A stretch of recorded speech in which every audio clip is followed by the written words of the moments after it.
Welcome to the Commentary Magazine Daily Podcast. Today is Thursday, August 14th, 2025. I'm John Podhoretz, the editor of Commentary Magazine. And Matthew Continetti, I believe that you have an announcement to make. Project, the Continetti Project, has achieved SpaceX level velocity, full velocity. We have liftoff. I just am pulling it up right here because, that's what I thought. I am so pleased to announce this morning, August 14th, that the Commentary Magazine podcast YouTube channel now has more than 20,100 subscribers as of 7:33 a.m. Eastern Time, meaning we have surpassed our goal of 20,000 subscribers to the YouTube channel by Labor Day weekend. 2 weeks. 2 weeks. With 2 weeks to go. Ahead of schedule. We clinched. We clinched. We're above and beyond. And this is a testament to our wonderful audience who has responded to my pleas to like and subscribe our videos, subscribe to our YouTube channel, accost strangers on the street to get them to like and subscribe. Now, a warning for those of you in Washington, D.C. I was going to say, not in my town. You don't want to go up to strangers in the street anymore because the National Guard might intervene. But for those of you in the ambit of my voice who are not part of Trump's D.C. law enforcement experiment, please continue to spread the word about the YouTube channel, because the more subscribers we get, and we're getting more every day, the more likely our videos go into the algorithm, the YouTube bloodstream, and are elevated and circulated throughout YouTube, which, as we now know, is more important a medium than television. YouTube has replaced television now, and so it's a great way for us to talk about politics to people, and especially, of course, the U.S.-Israel relationship and combating anti-Semitism around the world and here in the United States. Can I add, though, that this now presents a new challenge for John? Because I heard about the on the text chain, we celebrated the 20K mark, but I had heard from a very long-time listener of the podcast, devoted fan, who has already put in a request that John sing Stacy's Mom. So we're going to just be inundated with requests for the song that you have to sing. Okay, well, so I did say I would sing a song if we got to 20,000. So I'm now going to propose a challenge. Email us at podcast@commentary.org. There are two ways I could do this. I could just say, name a song you would like me to sing, and then I will pick among your selections. Or I could name 3 songs and then ask you to pick among one of the 3, and then I would go with the winner. Stacy's Mom, relatively obscure in some ways. So, how do you think we should go? Because I think you should name 3. All right, so and then we can have a campaign for people to vote. Okay, so for you lovers of the Rat Pack, I will name first the song that I actually sang to my wife at our wedding, which is Ain't That a Kick in the Head, known to all fans of Ocean's 11 as the song that Dean Martin sings in Ocean's 11. That would be 1, so that's an upbeat, peppy number. I could sing, I'm trying to think of a good Broadway selection. I could sing You'll Be Back from Hamilton, not Abe's favorite, but I could do that. Or let's see, what would be an American standard that sort of fits our model? I mean, I could just do Yankee Doodle Dandy. So let's do that. Yankee Doodle Dandy, Ain't That a Kick in the Head, and You'll Be Back. You'll Be Back. So please vote at podcast@commentary.org. And I'm not going to be able to, probably not maybe you'll do it tomorrow. It's our last show before we take a break. We're taking a break next week. We will be having pre-recorded shows of interest on cultural topics.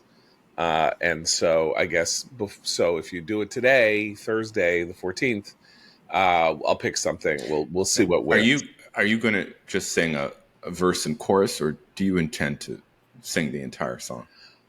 Well, that's a good question. I think I could probably just do a verse and chorus. I think so too. Okay. Yeah. So I'm not going to go on for more than like 45 seconds or something like that. So, okay. So that is your reward. Congratulations on achieving this. You brought this on yourselves, award. listeners. Yes, you did. Okay. And it's funny to talk about cultural products of our time because we have a new cultural product, a long-standing cultural product of our time, given a Trumpian twist this week as Donald Trump, who has made his move to take over control in the administration of the John F. Kennedy Center for the Performing Arts, the hideous pavilion of architectural monstrosity that looks over the Potomac River in the shadow of far greater work like the Jefferson Lincoln Memorial. Of course, he has put his aide Rick Grinnell in temporary charge of the Kennedy Center, and the Kennedy Center, of course, is basically a hiring hall. There's an opera house. There's another theater. There's a movie theater. I don't even know if the AFI even still shows movies there. Whatever.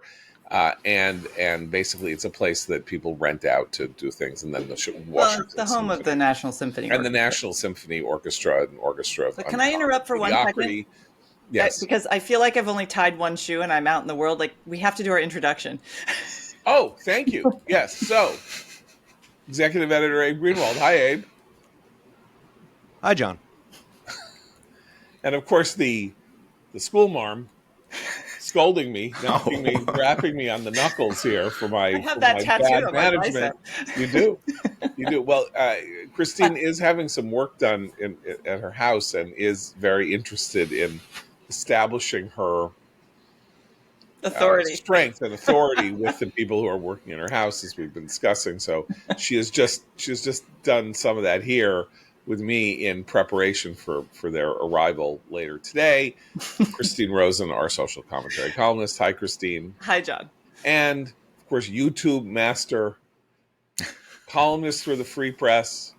Funny thing today about Matt Condi's column for the Free Press is that it's about how Trump gained the upper hand on Putin in the negotiations in Alaska, facing off against the lead headline in the New York Times this morning, which is how Putin got the jump on Trump. So you can decide which one you think is more trustworthy. I think we know what the majority of people listening to the sound of my voice would agree with. That's, of course, Matthew Continetti, our Washington commentary columnist. Hi, Matt. Hi, John. Kennedy Center, Trump announcing that he will host the Kennedy Center Honors, which have been given out now for, 40, 50 years. Done as a special on CBS, and usually there are about 7 or 8 nominees. It's always interesting during Republican administrations, not Democratic administrations, because Democratic administrations, they'll pick, Bruce Springsteen, and then they'll pick Tony Kushner, the playwright, and then they'll pick, the head of the dance company, and they'll and then a great actor, Hollywood actor, and like that, and very A-list, Tony sort of thing that people get very excited about on the New York Times art staff. When I was the culture editor of the Washington Times, we would do profiles for 2 weeks of every one of the Kennedy Center Honor winners, and it was so exciting for Hap Erstein, then our theater columnist, to get interviews with each of these people and write, sort of slavish pieces about how wonderful it was that they were coming to town. And then, of course, Republicans come in, and then they want to, be broad-minded and full. We don't care about politics. This is really about art. And then they'll pick people, and then sometimes people will refuse because they're not going to take an award from George W. Bush. given the monstrosity of coming fascism, all of that. And they end up giving awards to people who have contempt for the Republican voters, Republican conservative ideas, and all of that. But they play the game because that is how mostly the culture wars have gone in the United States with mainstream Republicans and the culture at large, which is enough. We're not going to fight this. And and at the end of the day, we all love the Mary Tyler Moore Show, or something like that. So we can give an award to Mary Tyler Moore, even if she's a liberal, whatever, right? So guess what? Not anymore.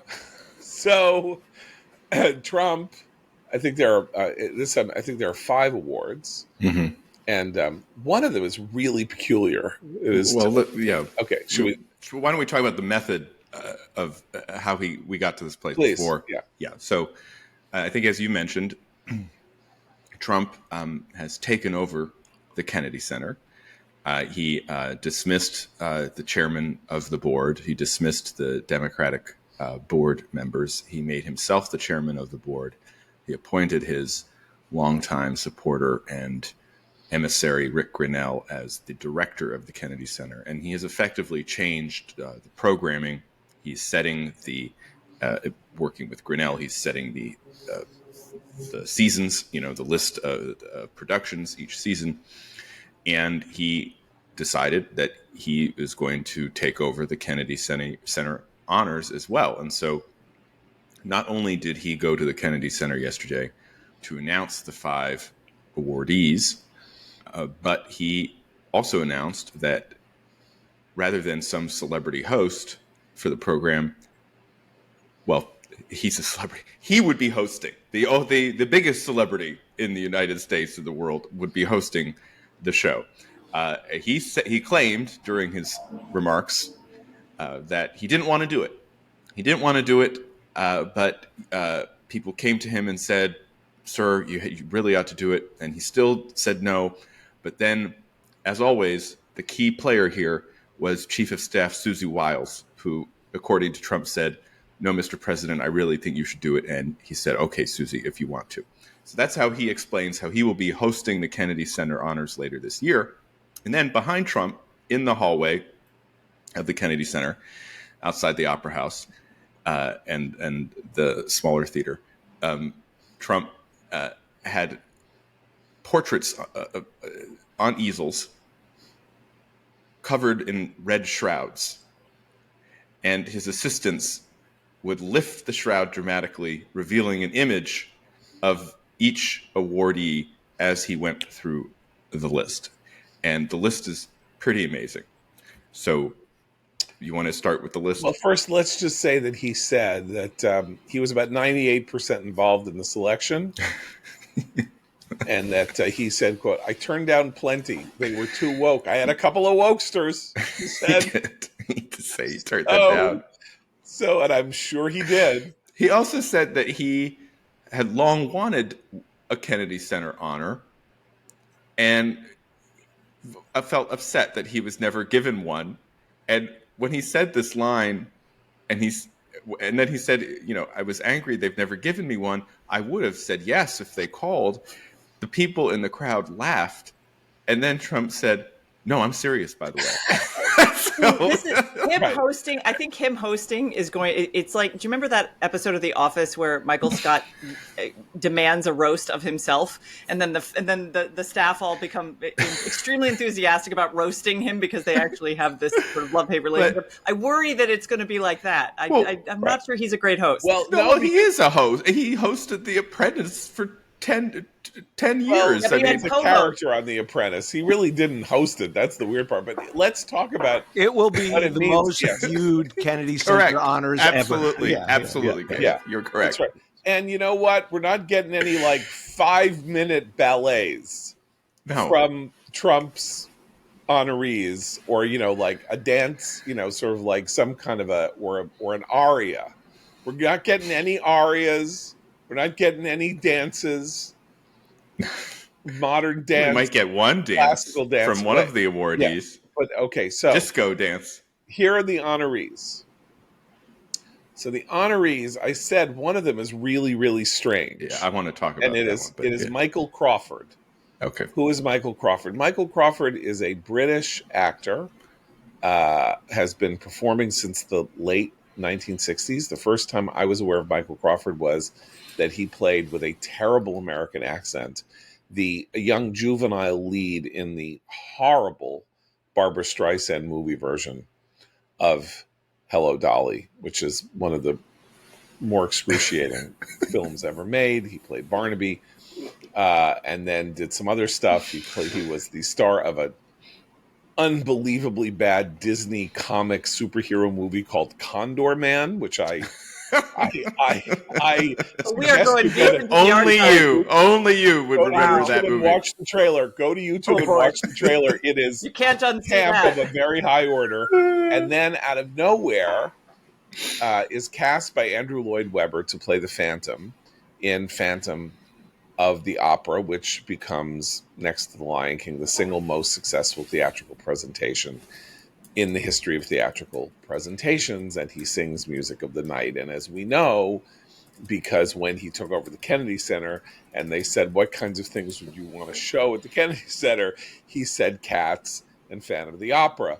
So what he has done here is chosen the star of Phantom of the Opera for a Kennedy Center honor, although to be fair, or not to be fair at all, Michael Crawford performed in Phantom of the Opera 36 years ago and has done nothing of any note since. This is where it's another example of how Trump's cultural and aesthetic tastes are absolutely cast in 80s amber. I mean, he is such a creature of the 1980s. Well, yes, a few more comments on Michael Crawford, though.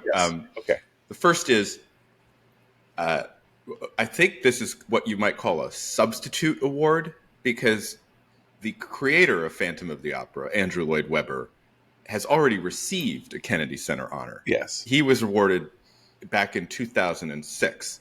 So even though I think that Trump's instinct would probably be to give the award to Andrew Lloyd Webber, who is, pretty titanic figure in the history of Broadway and American entertainment. Yes.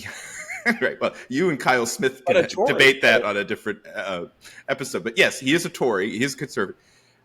He went with Michael Crawford, who originated the role, the Phantom, and the cast album of that musical was a big success and certainly played in the Continetti House when I was a young pup.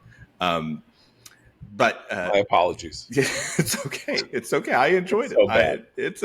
I hate the best part of the announcement of Michael Crawford was one of the weaves that Trump went off on, where he talked about how he loves Broadway, and that he said, these performers, they are the best performers. And then he corrected him. So he goes, I don't want to get in trouble. They're among the best performers. But he said they just want to be on stage, and they do it eight shows a week, including Wednesday matinees. when you go to a Wednesday matinee, and then he said, you go, you ask them, do you want to be in television? They say no. Do you want to be in film? They say no. They only want to be on this. So there was kind of this, again, if you listen to Trump, and I know it can be hard sometimes, you get these insights into his personality. And in this case, it was like this, he really likes going to musical theaters. And I think he's been tormented by the fact that the people that he likes despise him so much. Right. And so now he has Michael Crawford, who will sing from Phantom of the Opera. Okay, so that's 80s pick number one. Now we go back to the 70s for Gloria Gaynor. Gloria Gaynor, of course, again, like Michael Crawford, not exactly a one-hit wonder, but pretty much a one-hit wonder with her 1979 classic, I Will Survive. Yes. Which I believe, Matt, you, like I, Sirius XM listeners in the car, you are likely to hear I Will Survive twice a week, even now. Oh, what channel? Depending on what. The Bridge. Oh, they don't play disco on the Bridge, it was John. Of every roller skating ring. I Will Survive is not really disco. It is the epitome of disco. It is. I'm with Abe.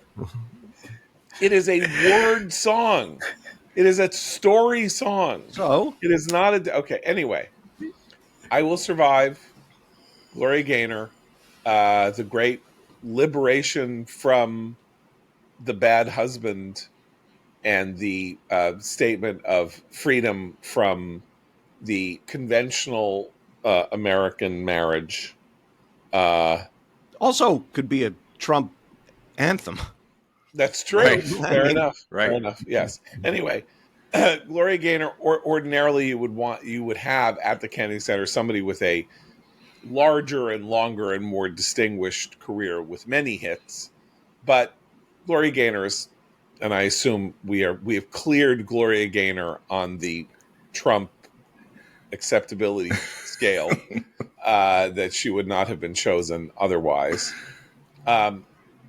Then we move along to George Strait, the country singer, not necessarily the country singer you would pick first. If you were going to pick at the age that George Strait is, because there are many other probably greater, or more successful country singers that you could pick. But of course, George Strait's legendary song, which I'm sure is something that is near and dear to Trump's heart thematically, is "All My Exes Live in Texas, and that's why I hang my hat in Tennessee."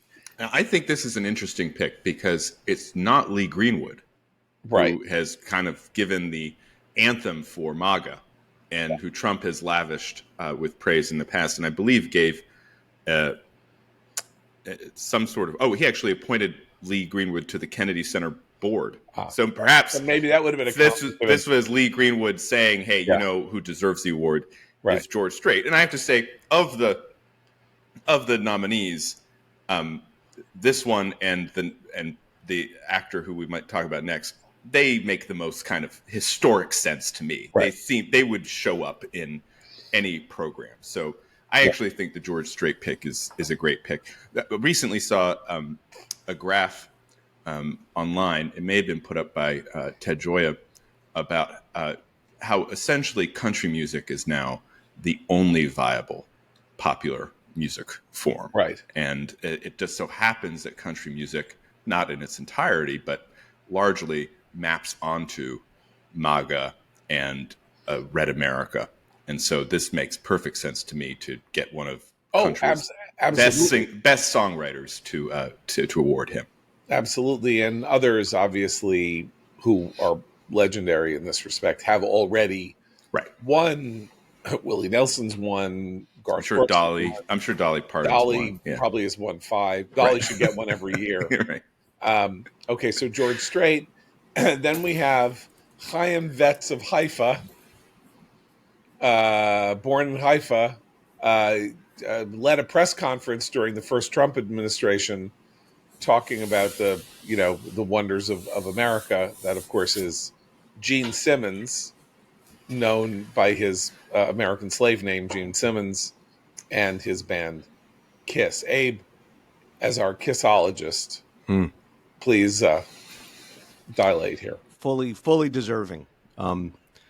Kiss has always been this pro-America, patriotic, and at least Gene and Paul, right-wing band.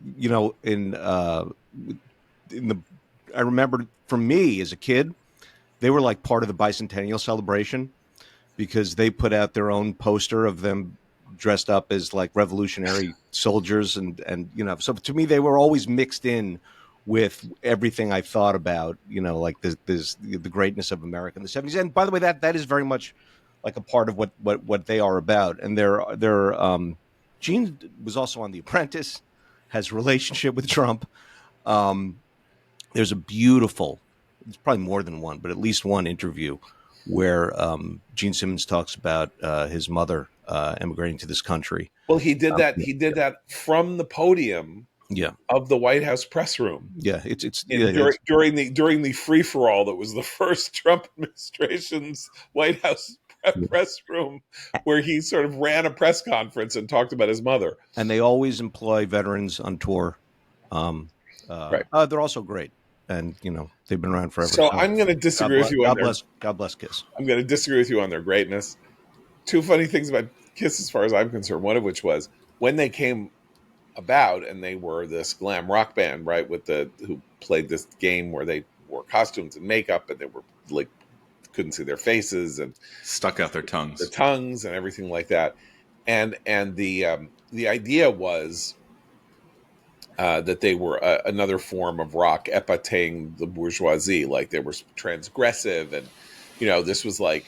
So other people were biting the necks of live chickens on stage. They were coming out looking like every parent's worst nightmare, demonic, slightly, right? Satan, kind of Satanistic coded the way that they looked. And then it turned out that they were basically like a child's rock band. How did you know that? Because they made a movie, a TV movie. Their only movie is called Kiss Meets the Phantom of the Park, which was a TV movie made for NBC in which there is a Phantom of the Opera character not played by Michael Crawford. This is a creative possibility for the show. They could remake it with Michael Crawford.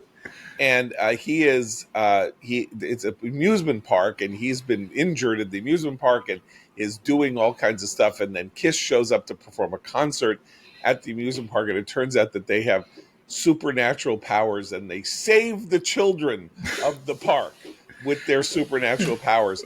And it is basically like an 11:30 Saturday morning cartoon. Okay, but that was a reaction to what you said earlier, which is, and obviously I grew up in a slightly weird environment as a child, but they were definitely coded Satanists. They were like among the bands that we would like listen to the records backwards to find the coded satanic messages in school assemblies. So I think part of that was a PR effort to say, oh no, we're just, we're fun loving. We love the children. We're not going to sacrifice them to Satan. No, I know, but that was what was interesting.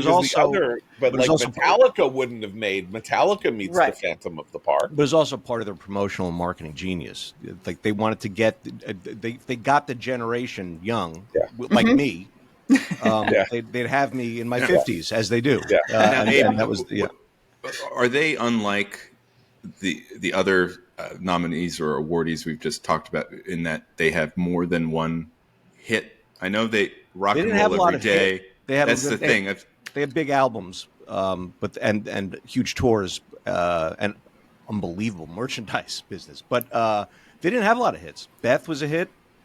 It was minor hit. Yeah, I don't even know what that is. That's what I'm saying. It was a bad. I don't know.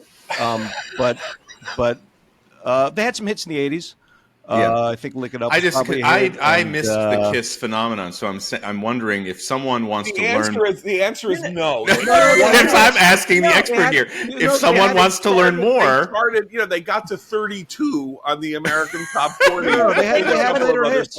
But they were also, like Donald Trump, they were in the cultural bloodstream all throughout the 80s. Absolutely. In a way, I knew that. Of course. But I was just asking Abe because he's a fan.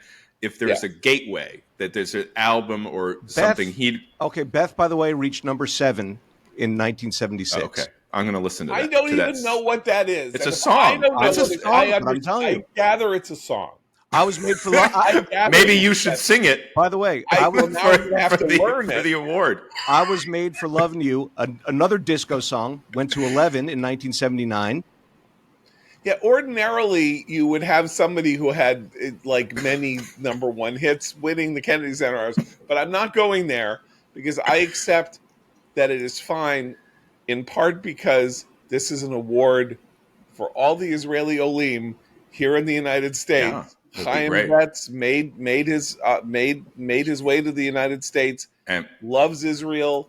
I love that. He'll make a great speech too, I'm sure. Yeah, I'm not being ironic here. I think that it is a pointed thing that this award was given this year, and I now want to celebrate the final winner. As you would say, probably the most that's what I would say, author of an Academy Award-winning film, a recent Academy Award-winning nominee for his reboot, playing the role in a reboot of that film. Star of a huge hit on Paramount Plus, Tulsa King. But most importantly, from my point of view, a man who spoke the mourner's Kaddish in Rocky II when Mickey dies and Sylvester Stallone says is basically prompted to say the mourner's Kaddish by Mickey's rabbi in a mausoleum in Los Angeles, and it's a deeply touching moment for all Jewish people everywhere, and therefore the awarding of the Kennedy Center honor to Sylvester Stallone. Oh yeah, huge. Yeah, if he would only say the Shehechianu when he wins. When you were listing his accomplishments, and you were saying which is the most meaningful, I thought you were about to say, and former husband of Brigitte Nielsen. Well, that also that to me stands out, and by Trump also, I'm sure, was, yes. Would be a very big. So can I? This is an impromptu recommendation because when I saw Sylvester Stallone's name on there and I was thinking about all the Rambo movies, again, the cultural impact of those movies on a lot of young people in particular, but on Trump in his heyday in the 80s is important. And there's a great, for listeners who don't know about this, is a quirky little British comedy called Son of Rambo, Rambow. Came out about, I don't know, like 15 years ago. It is adorable. It's about these British schoolboys who sort of try to make a Rambo movie inspired by First Blood. And it is adorable and cute. And it's very sweet, but it also just shows you the cultural reach and power of these, what at the time were just schlocky action movies that we all went and saw in the theater. Yeah. But I mean, look, Sylvester Stallone has had a 50-year career. As I say, his first major, wasn't his first movie. His first movie was Bananas, in which he is seen menacing Woody Allen on a subway platform and beating up an old lady while Woody Allen is reading an issue of Commentary magazine. One of the great shots in publication history. That was his first movie. But he wrote this legendary story. He wrote this screenplay. He refused to sell it for $1 million because he said, I have to act in it. Got the part. This extraordinary movie that changed sort of reinvented or reintroduced the sports movie, the boxing movie, the urban fairy tale, working class America. It remains a masterpiece. And, he never did anything better, but for that alone, it's kind of like it's almost like a kind of populist Citizen Kane. If he had done nothing but this, the way Orson Welles had done, and then he turned to Rambo, and he affected the change of Rambo from First Blood, where Rambo in its original conception, of course, was a victim of the war in Vietnam. Someone who came home and, like many veterans, came home from Vietnam to find that many people, young people in particular, despised them, thought that, viewed the veterans as kind of mercenaries or killers. And in the first Rambo, based on the original novel, this drives Rambo crazy and essentially, fights a small town in the Pacific Northwest. Yeah, the deranged Vietnam War vet right. in First Blood. Then we get the masterpiece, First Blood Part 2, where Stallone, I think, played a part in this, in reimagining Rambo. Yeah, he co-wrote the screenplay. Exactly. Instead of as a victim, actually a hero, a symbol of American patriotism, and in a amazing moment happening at the beginning of the Reagan era, basically a revenge fantasy on North Vietnam, on the communists in Vietnam when he goes back to retrieve his comrades. And I'm a big Rambo fan. I'm more of a Rambo guy than a Rocky guy. I'll admit it. But if we move on to the fact that Rambo movies were being made into the 21st century, I think the last Rambo movie, which was actually called Rambo, as no movie actually been called, it's Rambo 4, but it was actually, its name was Rambo, is about Rambo going and helping to liberate the Karen rebels in Burma from the Christian, this Christian minority that was being oppressed by. Yeah, and this is where Stallone starts coding as a kind of evangelical and stuff like that. So that's part of the reason that his reputation has not been the greatest in Hollywood. He was one of the two biggest stars in motion pictures for 15 years. He and Schwarzenegger were the two biggest stars in the world without question. Like there nobody even came close to them. And then in the late 90s, his star began to fade and has been relit. Yes. Not only by a wonderful performance in this reboot of Rocky, the Creed series, films, where he played an Rocky training Apollo Creed's son in a beautiful performance that he should have won the Oscar for. But he is also on this terrific, funny Taylor Sheridan show, Tulsa King, which is about a mafiosi who gets out of jail for 25 years and is promptly sent to Oklahoma to get him out of, the Brooklyn mob. And it's really funny. Yeah. You know what's interesting? It's really funny in it. Is that the Schwarzenegger comparison. Stallone in his late years, his late style, has been more successful than Schwarzenegger. Right. Schwarzenegger has not been. He's tried to kind of recapture some of that magic after his exit from politics. Yeah, but he has not been able to do it. The show on Netflix, Fubar, is not good. Not good. And the movies haven't really. There's nothing really there.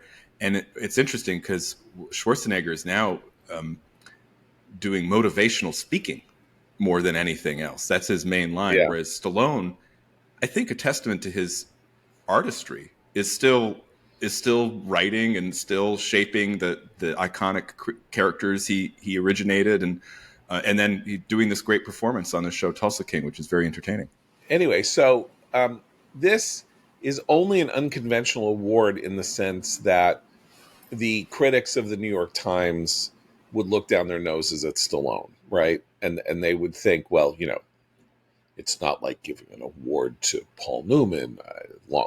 That's a ridiculous comparison because Paul Newman's been dead for 15 years. But, not giving an award to Robert Redford, or it's not like giving an award to even, a committed filmmaker like Sean Penn or something. However you want to slice it. Like, he was always a populist figure. He was never a critic's darling except for Rocky, which he won an Oscar for the screenplay.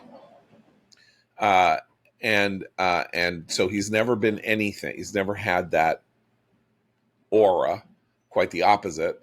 And so that is where Trump's countercultural impulses pop out in a very interesting way. Because unlike it's not that he chose Scott Baio.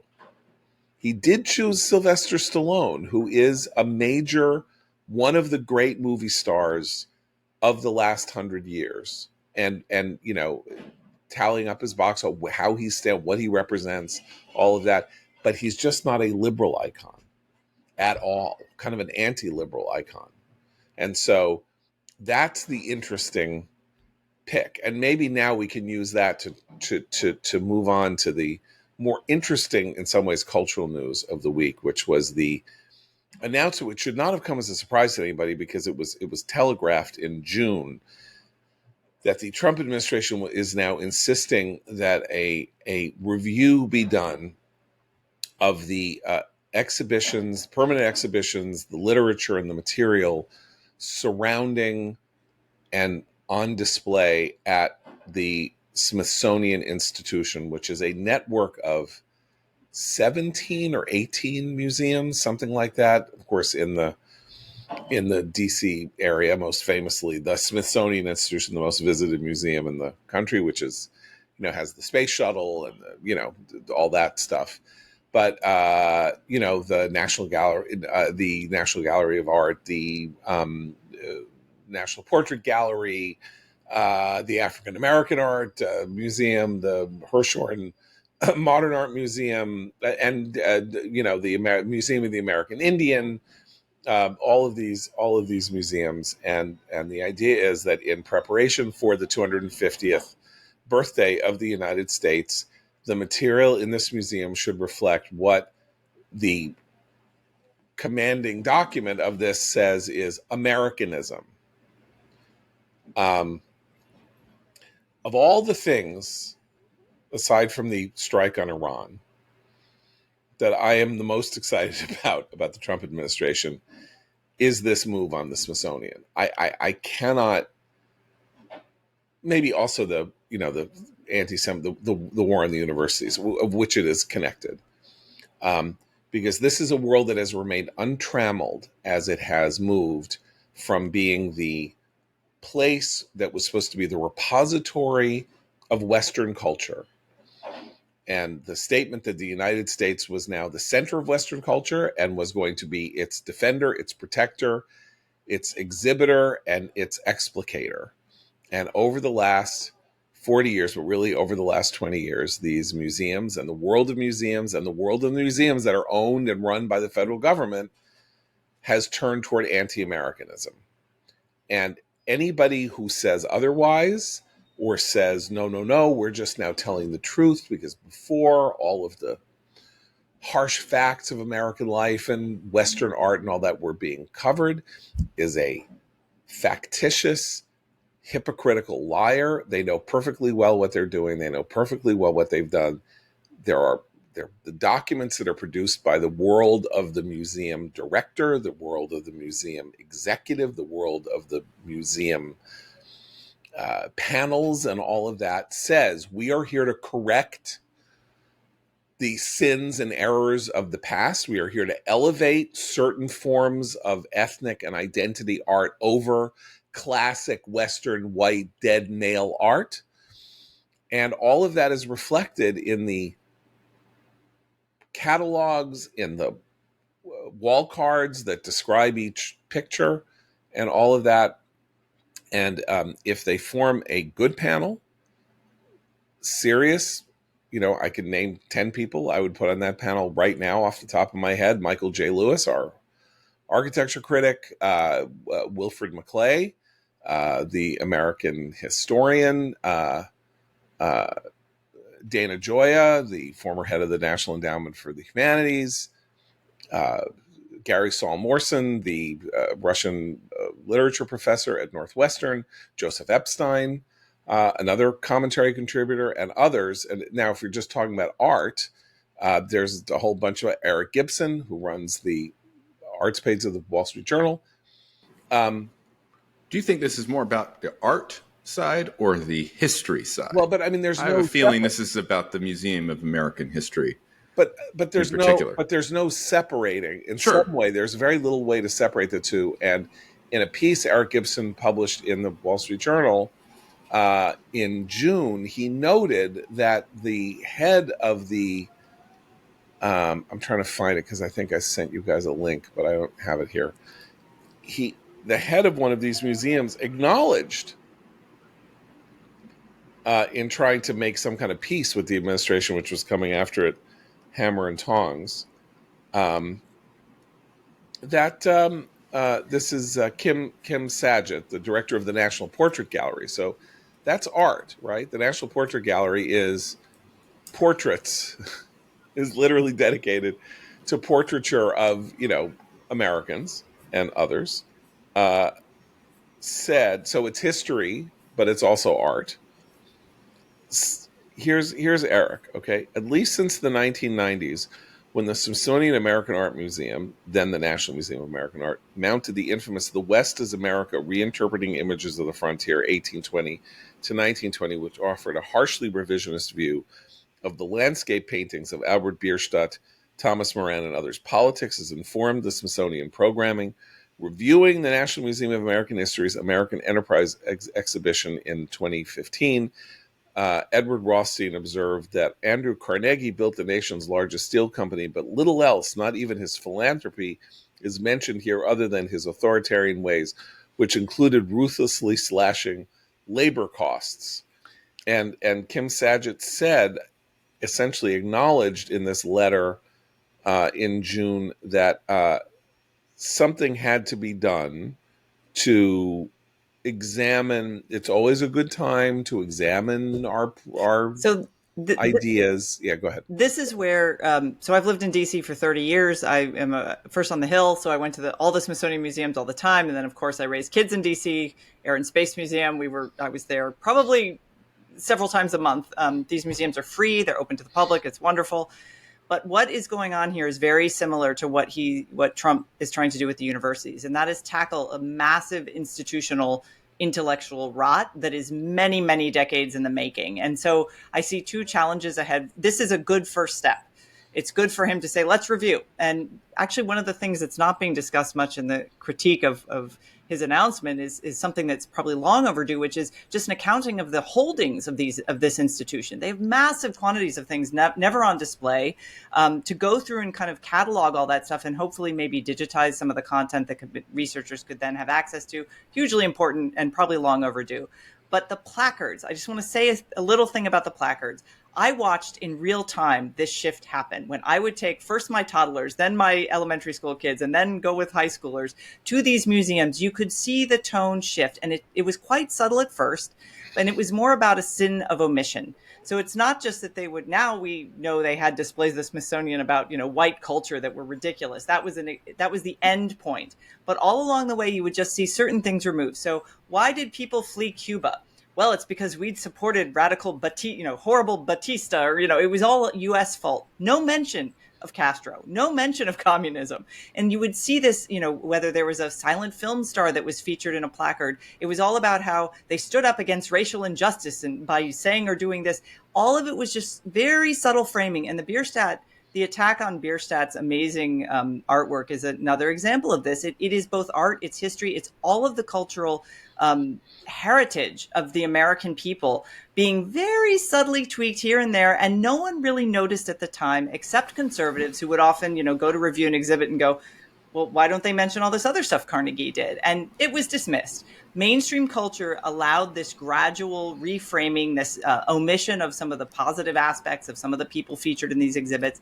And now Trump comes in and says, this is too woke, let's fix it. And everyone overreacts and says this is authoritarian. It is a very small first step to go back to some sort of semblance of what we should do. And on this, I will say, I get to pull the as a historian card. His impulse is potentially as damaging as some of the woke impulse if he thinks he's going to just go back to America's great and there were no problems. That's not history either. History is a complicated story of lots of mistakes and lots of wonderful things too. And it should be told in a way where people bicker about what's at the foreground and what's in the background. But he is a reactionary, and we do kind of need a reaction to the culture of museums that has developed over the last 50 years. So I welcome it too in that sense, with cautious hopefulness that he will, as you say, John, appoint thoughtful historians. And I'm fine with the America is great, and we have no problems when we're presenting ourselves to the world and to children, which is what these museums are supposed to be. But I take all of your points, Christine.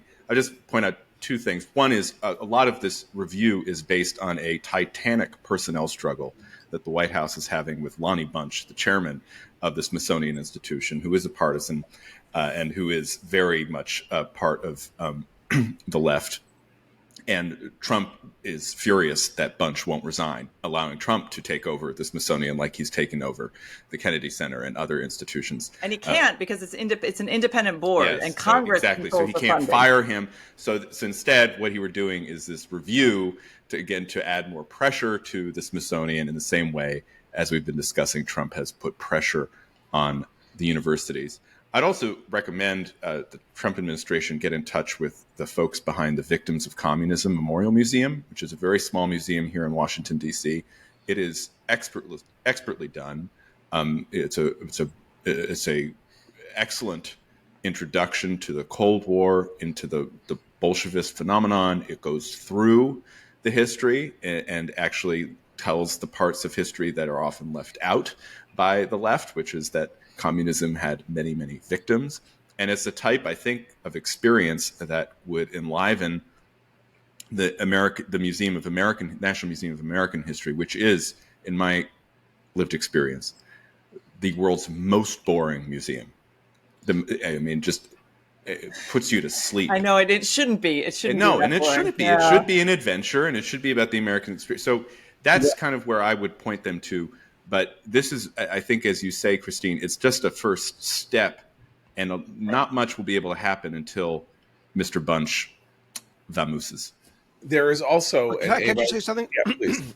As with so many things that Trump does here, these first steps are so important because he brings to light the problems that people have I mean, we've known about them, but that the general public has not been aware of, or has ignored, or things that have been kicked down the road.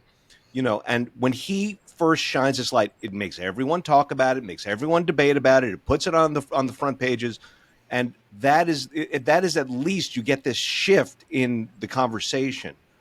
This is the case with, crime, with the universities, with whatever. It's the case with the border and immigration too. I mean, if going back, so his first steps are really like, they have these reverberations that are deeply important, no matter what he gets done, as a matter of fact. Well, and that's important because he has on a couple of other smaller scale projects then appointed. What's the one he has on? Is there one on religion? He's appointed certain commissions, and they're full of really It's a interesting Religious Liberty Religious Commission, Liberty. yeah, which So had a meeting at another great Right. museum, the Museum of the Bible here in D.C. Right, Which and what you don't want, reactionaries and revolutionaries write poor histories in general. You need them to shake things up, and they can tell their own stories firsthand. But you do need people who have some distance from the scrum to tell the story. And so there are lots of those people, and we should hope that he will reach out to more of them. But I think Abe's right in the Trump-id sense that not only does he surface these issues, but he surfaces exactly the kind of attacks on him or on the effort that invalidate or discredit the people who are attacking him at the same time. Listen to Sarah Wexel, the executive director of the American Historical Association, who is responding to the White House announcement of the wide-ranging review. A major overstep, she says. She leads the country's largest group of professional historians. I was unaware that professional historians needed a group. AHA is very powerful in the academic history. Yes. I used to be a member as a grad student. There are more than 10,000. There are more than 10,000 members of the.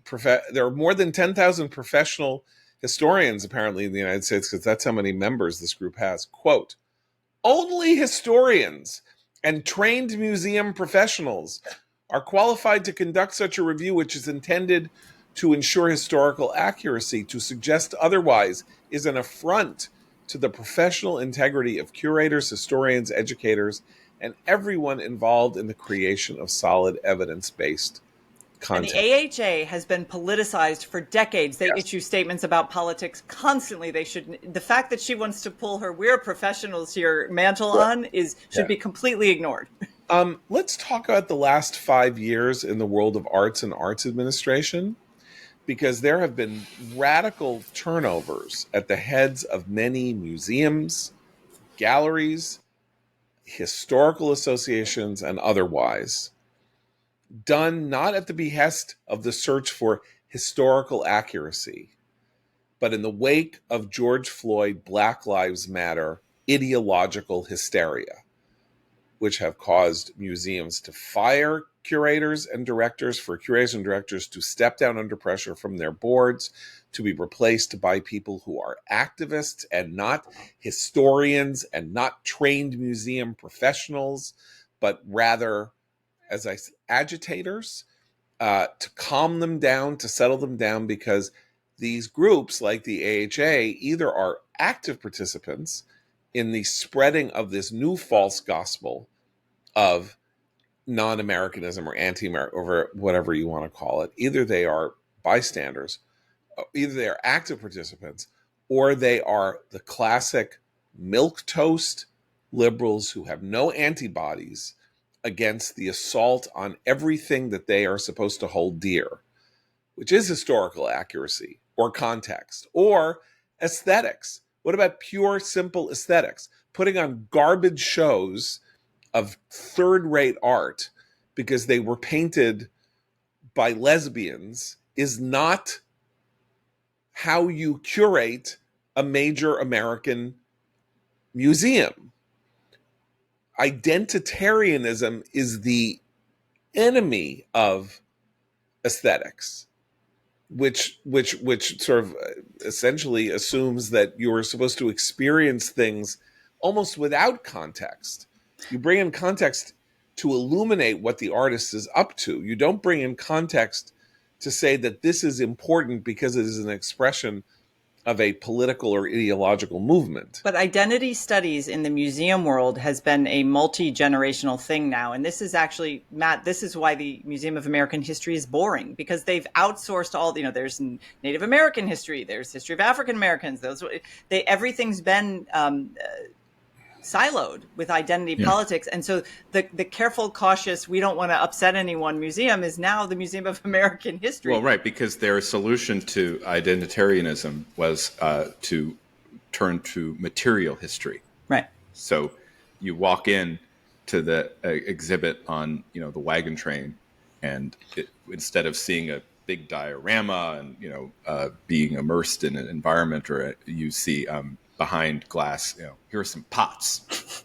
here's a hubcap from the first Model T. It's a Pioneer Lesbian Journal page. Here's a box of trinkets we found. I mean, it's mind numbing. It is. Trump will make it spectacular.